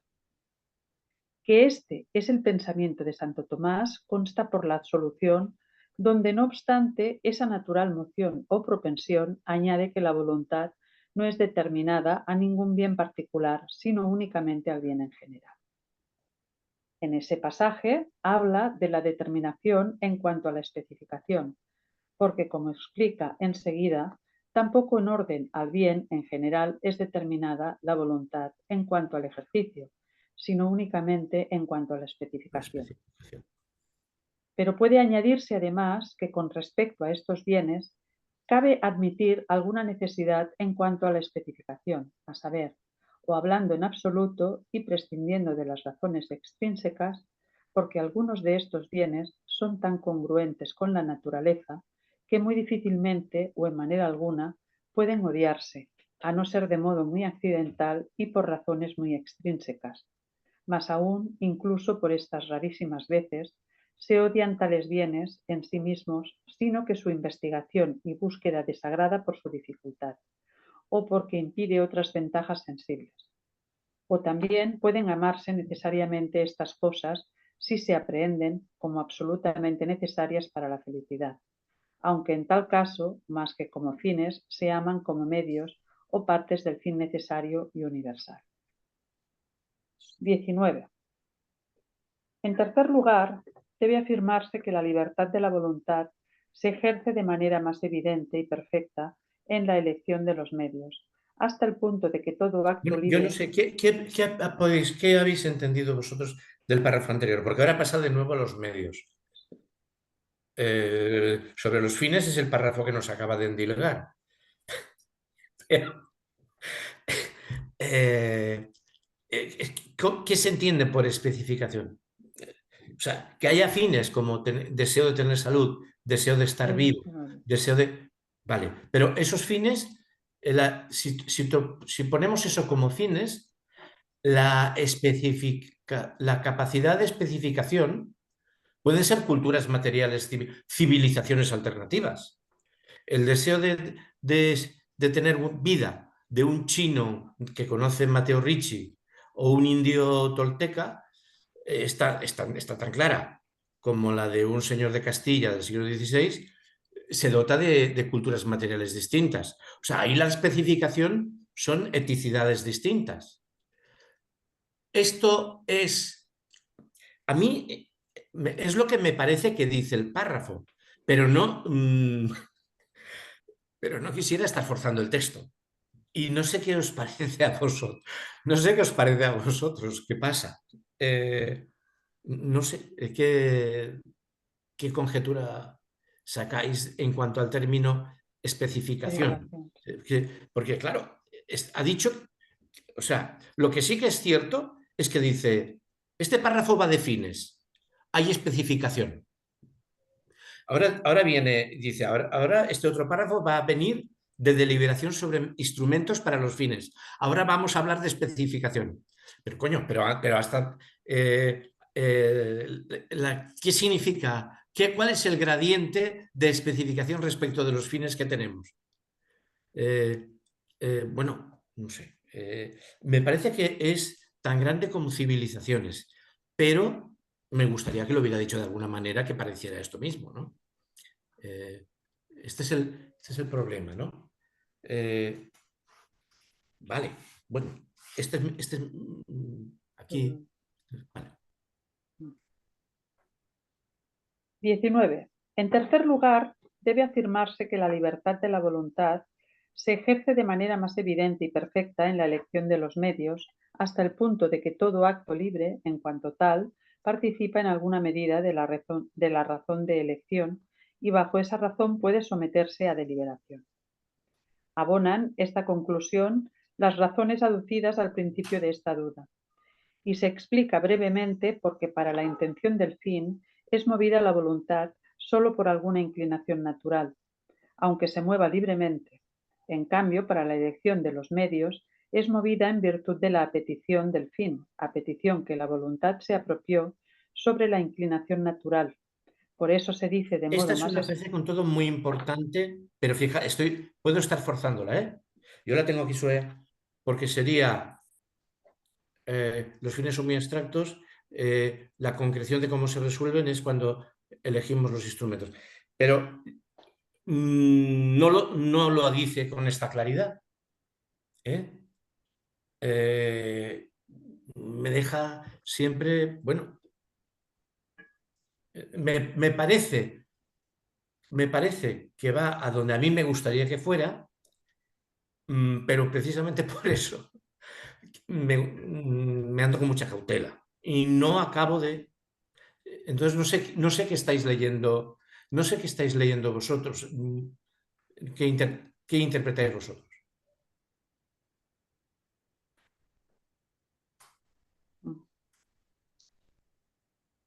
Por eso se dice de modo más especial y con mayor propiedad que la voluntad se mueve a sí misma en la elección de los medios que en la intención del fin, porque obra de manera más perfectamente libre cuando se mueve a sí misma con mayor perfección. Luego, además, se explica la segunda parte porque la libertad de cualquier acto proviene de las diferentes razones que hay en el objeto o en el mismo acto y de la comparación formal o al menos virtual de dichas razones. Porque O si sea, hay libertad, más bien, ¿no? O sea, ese puñetero más bien, ¿no? Y se mueve así, más bien, es más bien libre cuando elige los medios que cuando... Bueno, más bien, ¿vale? Pero, o sea, también es libre en la elección de fines, aunque sea más libre en la elección de medios. O sea, esos giros que están ahí. porque si hay libertad en cuanto a la especificación, es preciso que en el objeto exista alguna razón de bien atendida a la cual pueda ser amado y algún defecto o alguna razón del mal atendida la cual pueda ser odiada. En cambio, si hay libertad solo en cuanto al ejercicio, es necesario que en el objeto, o al menos en el mismo acto, haya algún defecto o carencia de bondad, atendida a la cual pueda ser aprehendido como inconveniente o al menos no necesario aquí y ahora. Y de esta manera, siempre que el acto y su omisión es libre, se realiza cierta comparación explícita o implícita entre estas razones y de este modo también se lleva a cabo cierta elección de un acto con preferencia a otro o de un acto con preferencia a su omisión o bien al contrario. 20. Pero en esta elección de un acto con preferencia a otro, es preciso que la comparación se haga en orden a algún tercero o alguna razón común, a la cual esté inclinada de algún modo la voluntad formal o virtualmente, que pueda tener algún principio o fundamento, para que pueda tener algún principio o fundamento de la elección que ha de hacer, según se ha propuesto en los argumentos aducidos al principio y resulta claro por la cuestión misma. Efectivamente, quien elige entre el bien honesto y el deleitable, con certeza se supone inclinado al bien en cuanto tal, pues de lo contrario no elegiría inmediatamente entre los bienes particulares, sino que antes determinaría consigo mismo si debía buscar el bien, y lo mismo sucede en todos los casos semejantes. Así pues, aunque la tendencia a un fin particular, en cuanto es un movimiento hacia algún objeto por razón de su bondad y hacia otros por razón de él mismo, sea amor o intención del fin, no obstante, en cuanto es un acto libre por el cual se prefiere este bien a otros, es una elección virtual de este bien para que sea medio o ciertamente parte de la felicidad a la que la voluntad tiende en sus actos. Y el mismo acto de intención o amor, incluso de felicidad suprema, en cuanto se ejerce libremente aquí y ahora,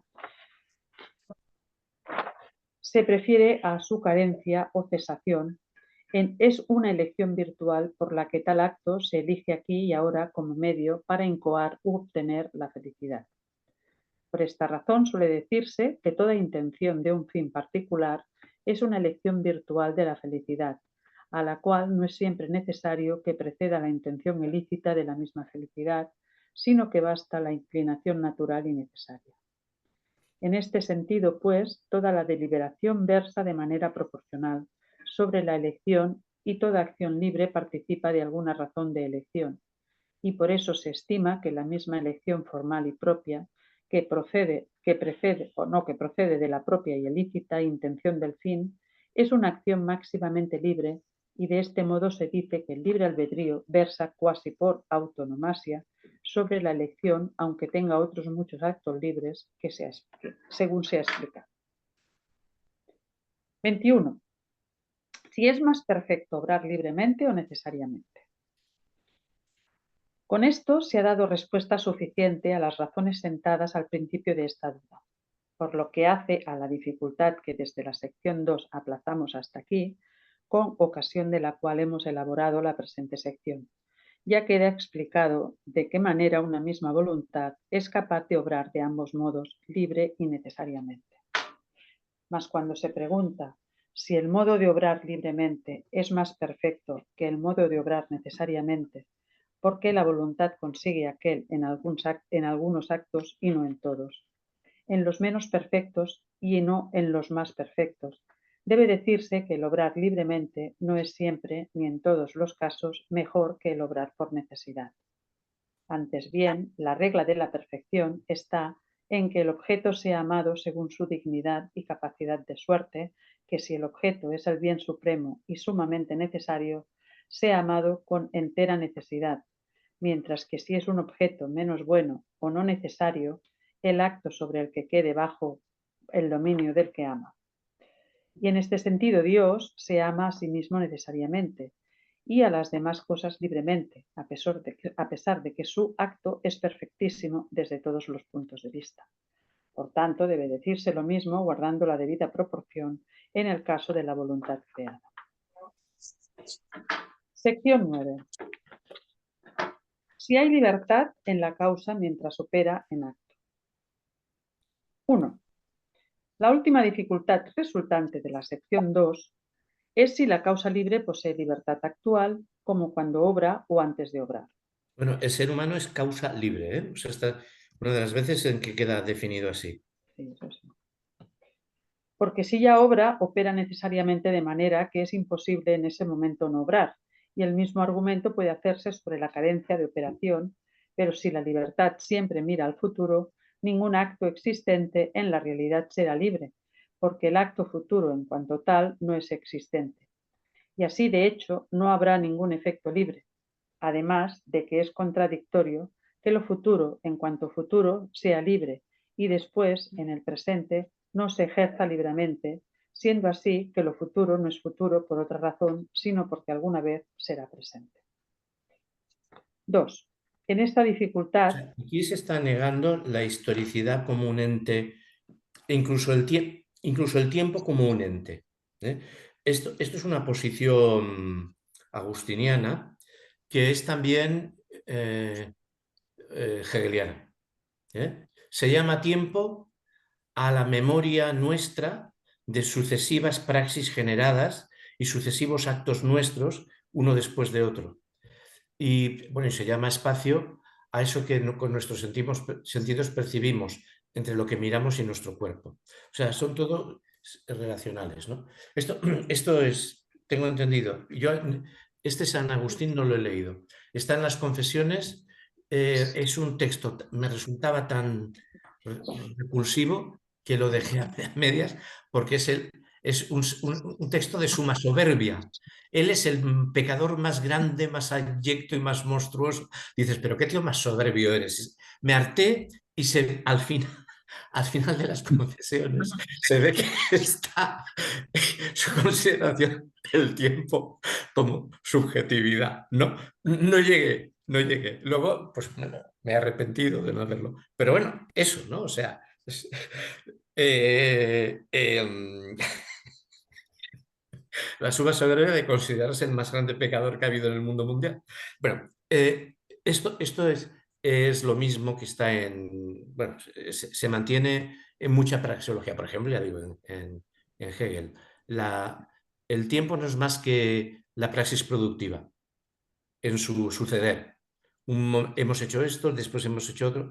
Dicho con el término que él dice, el tiempo no es más que el concepto en su concreción, en su ser ahí.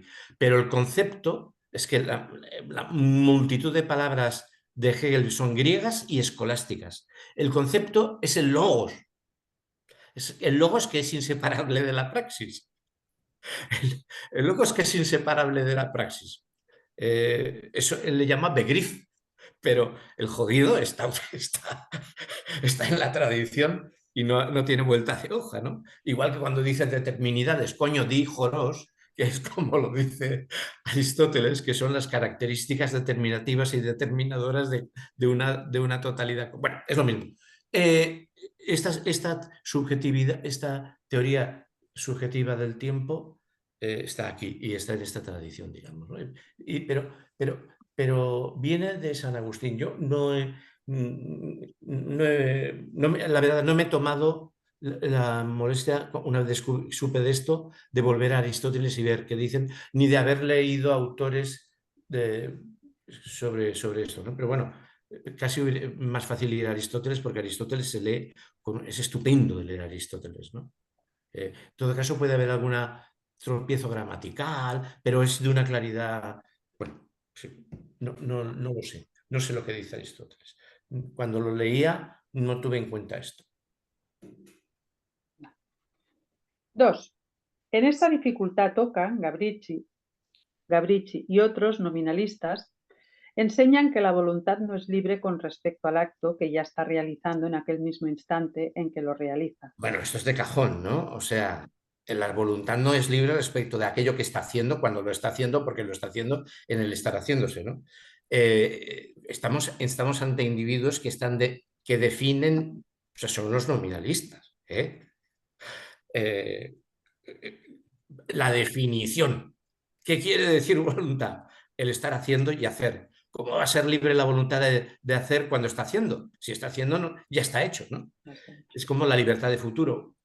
Una vez el futuro no es más que, bueno, y la libertad, bueno, el pasado es inamovible, ¿no? Bueno, ahora veremos cosas sobre el futuro. A no ser o en cuando procede de la indiferencia y libertad que la voluntad tuvo inmediatamente antes de aquel instante, o en cuanto la voluntad tiene en ese instante poder de omitirlo en el tiempo inmediatamente siguiente. Aun cuando se den todas las demás condiciones o causas que a él concurren, y dicen que en esto se distingue la causa libre de la natural. Parece que sostiene esta opinión el maestro, donde dice que el libre albedrío no se refiere al presente ni al pasado, sino al futuro. Su fundamento se ha señalado arriba, y es que en el presente la voluntad ya está determinada a una sola cosa, y es que lo que es, cuando es preciso que sea, como afirma el filósofo en De Interpretaciones. O sea, cuando la voluntad está en acción, ya está. Un instante después podrá plantearse de nuevo lo que va a hacer, pero cuando está haciendo lo que ha decidido hacer, ya no tiene vuelta de hoja. Pero esto es casi de, ¿no? De llamar a la mano cerrada puño, vaya. Por eso, Boecio, en De Consolaciones, prosa última, dice que en la salida del sol y el caminar del hombre coinciden en que cuando se realizan no pueden no realizarse, pero difieren en que la salida del sol, incluso antes de realizarse, había de suceder necesariamente, en cambio, el caminar del hombre no. 3. La voluntad ejerce propísimamente la libertad en el instante en que opera. Pero esta opinión es falsa y, a mi juicio, enteramente improbable. Por ello, debe afirmarse que la libertad de la voluntad se ejerce propiamente en el mismo instante y sobre el mismo acto presente que realiza o ejerce. Así lo enseñaron Escoto, Herbeo, Capriolo, Gregorio, aunque éste añadió algo falso, como diré enseguida. A ver, este es otro de los puntos, bueno, o sea, a mí me parece que cuando dice que es falso e improbable, luego vuelve a repetir el juicio y dice que es bueno. O sea, la voluntad ejerce la libertad en el instante en que opera, pero esta opinión es falsa y a mi juicio enteramente improbable. Por ello, debe afirmarse que la libertad de la voluntad se ejerce propiamente en el mismo instante y sobre el mismo acto presente que realiza o ejerce. ¿Qué diferencia hay? Me puse a mirarlo en latín, porque pensé, aquí hay una metedura de pata en la traducción. No, en latín dice lo mismo. O sea, me puse a mirarlo en la... dice lo mismo. No sé. Se demuestra esta opinión, en primer lugar, por la razón insinuada, que para mí tiene valor de demostración, porque si la voluntad, en el instante en que realiza el acto, no procede libremente al acto, antes nunca fue libre en orden a dicho acto, ya que solo fue libre con respecto a aquel instante en que había de realizar libremente tal acto. Además, porque si en aquel instante no pone el acto de manera libre, sino necesaria, por igual razón, en todo el tiempo anterior en el que careció del acto, no careció de él libremente, sino necesariamente. Y la misma razón valdrá para el tiempo futuro. Luego, en realidad, nunca hay ejercicio de la libertad. 4. En segundo lugar, se explica a priori por qué los autores de la primera opinión cometen error al no distinguir entre prioridad temporal y de naturaleza, ni entre verdadero sentido compuesto y sentido dividido. Así, pues, se entiende que la voluntad, en el mismo instante en que ejerce el acto libre y con prioridad de naturaleza a su realización, tiene poder para llevarlo a cabo y después, en virtud de ese poder, se entiende que lo realiza. Luego, con la misma prioridad natural debe entenderse que es capaz de realizar y de no realizar ese acto. De lo contrario, en realidad no se entiende que sea libre para realizar dicho acto.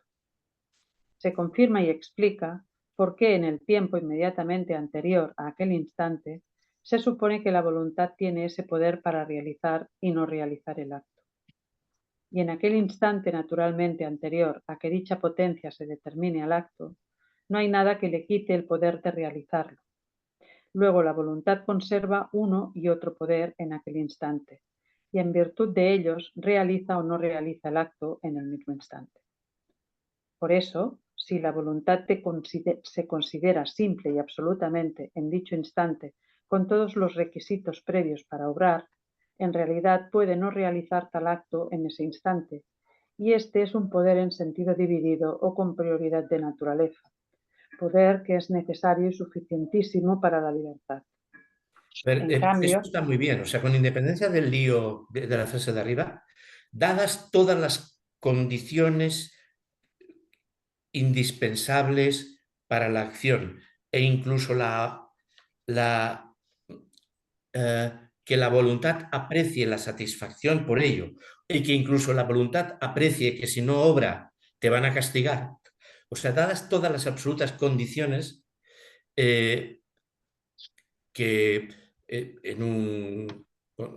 según una determinación física, pues el terremoto se produce, pues aquí la voluntad puede abstenerse o hacer lo contrario. O sea, este es el concepto ontológico muy radical de libertad, ¿no? 4. En segundo lugar, se explica a priori por qué los autores... Me he quedado... Ay, no, perdón. No, no. En cambio, si se considera ya en aquel otro instante posterior en orden de naturaleza en el cual ya ha realizado el acto, entonces ya no puede retroceder en ese mismo instante, pero esta necesidad es sólo de composición, por una suposición que sigue la determinación o acción de la misma voluntad. 5. La autodeterminación. Se Que es confirma un porque... concepto griego, ¿no? El entelés y el encratés, el hombre que tiene el poder en sí mismo, el kratos, y el entelés, el hombre que tiene el control sobre los fines. Y bueno, todo esto son conceptos griegos. El autos nomos, el hombre que se autogobierna, siempre dentro de la comunidad. O sea, los conceptos griegos son siempre referidos al individuo, son secundarios, ¿no? Dentro de las posibilidades que otorga la comunidad de vida, porque la comunidad es la que crea con su hacer en común la hominización. Ellos no dicen hominización, pero la buena vida. 5. Se confirma porque Dios amó a las criaturas libremente desde toda la eternidad y, sin embargo, en ningún instante o duración real careció de esa determinación libre, la cual se compara a la voluntad divina de igual manera que el acto libre a la nuestra. Luego, la libertad de la voluntad no se refiere solo al acto posterior en duración real, sino también al acto existente en el mismo instante, que ciertamente será posterior en naturaleza. Si tal acto es verdaderamente realizado y causado por la potencia, o solo según la razón o el entendimiento, si únicamente se trata de una determinación libre del mismo acto.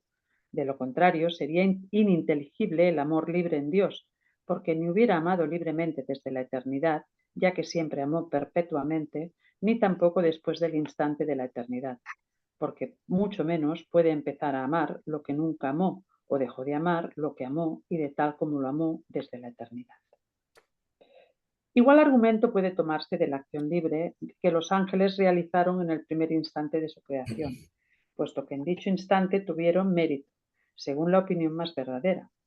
Y no tiene valor alguno lo que Ockham dice que aquel acto fue meritorio porque dependió del poder de los ángeles el permanecer o no permanecer en él en el tiempo inmediatamente siguiente, ya que este poder podía hacer que la continuación de dicho acto fuese meritoria y su cesación constituyese la carencia de tal mérito. Sin embargo, ello nada importaba para el mérito en el primer instante, no solo porque aquel poder no se ejercía en el primer instante y nosotros no merecemos formalmente por el poder libre, sino por su ejercicio, sino también porque la cesación de aquel acto no puede contribuir al mérito y, sin embargo, los ángeles malos que dejaron de realizar aquel acto inmediatamente después del primer instante, a pesar de eso, merecieron en el primer instante. Luego, en dicho instante, fue libre aquel acto, al menos en cuanto al ejercicio. Un argumento igual puede hacerse sobre el mérito de Cristo, del cual es más cierto que comenzó desde el primer instante de su concepción. 6. Por último, cabe elaborar argumentos proporcionales acerca de los hombres, pues como decía arriba, el hombre puede realizar en el primer instante de su uso de razón un acto libre, tanto bueno como malo. Además, siempre que el hombre peca, no desmerece o pierde la gracia en el tiempo inmediatamente anterior al instante en que realiza el acto pecaminoso, como es evidente de suyo, porque nadie peca o desmerece por lo que va a hacer, sino por lo que hace, como expone ampliamente San Agustín en su epístola 107. Luego es preciso que en el mismo instante en que se realiza el acto del pecado sea libre, ya que nadie peca verdaderamente, sino cuando puede evitar lo que hace o hacer lo que omite. Asimismo, hay un argumento semejante cuando el pecador se arrepiente, porque no consigue la gracia ni antes ni después del instante de la constricción, sino en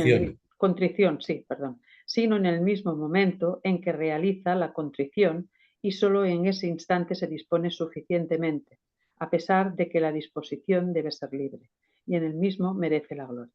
Luego, en el mismo y duración, él mismo ejerce el acto libre. Lo dejamos aquí para no dejar colgado. Para no dejarlo. Sí, porque hasta la sección quedan 2 páginas. No llegamos, no podemos cerrarlo. No, porque iba a decir. Bueno. Nos citamos para el 18 de septiembre, como habías propuesto tú, Joaquín. 18. ¿No? ¿Parece? Sí, no, me había parecido entender. Vale. Bueno, es igual. 18 o 17, 19, sí. o sí. Espera, Lo mismo da. que lo miro por curiosidad. Bueno, nos recordamos. Lo mismo da, durante sí. la noche. Ya. Bueno, Señores, que superéis con bien las 19, vacaciones.